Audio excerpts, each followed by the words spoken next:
Fairy Tale by Stephen King. So in this book we follow a boy named Charlie. His mother gets killed and it leads his dad to become an alcoholic.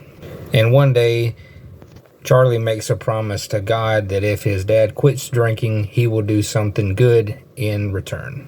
So eventually Charlie meets this elderly man named Bowditch. The old man gets hurt, so Charlie decides to take care of him and his elderly dog.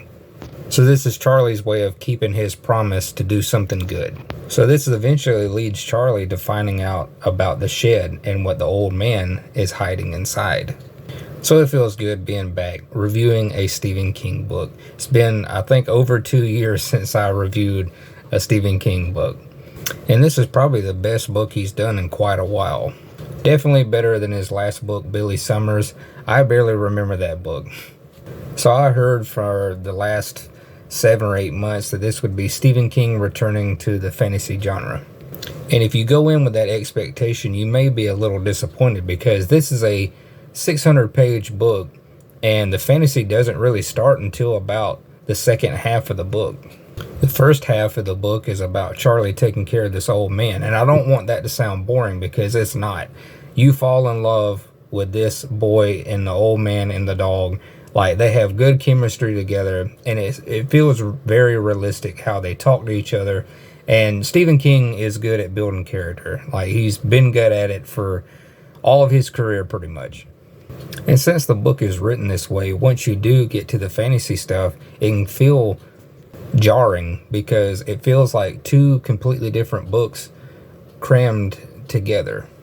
The first half is a character-driven book, and the second half is a fantasy book, and it's just meshed together, and it feels very disjointed.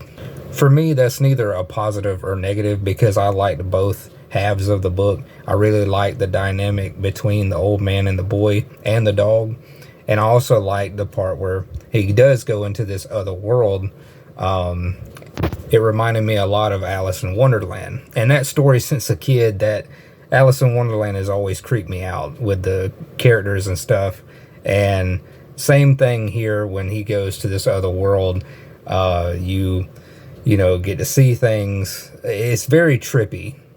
It's very rare when Stephen King does write fantasy, and I think he does an absolutely fantastic job at it. I would like to see more of this. So that's pretty much my review of Fairy Tale. I enjoyed it, and it was hard to put down. And I'm really tempted to read it again. So I'm going to give Stephen King's Fairy Tale an A. So stay tuned. I have more videos coming at you soon. Be sure to like and subscribe, and I will see you guys later.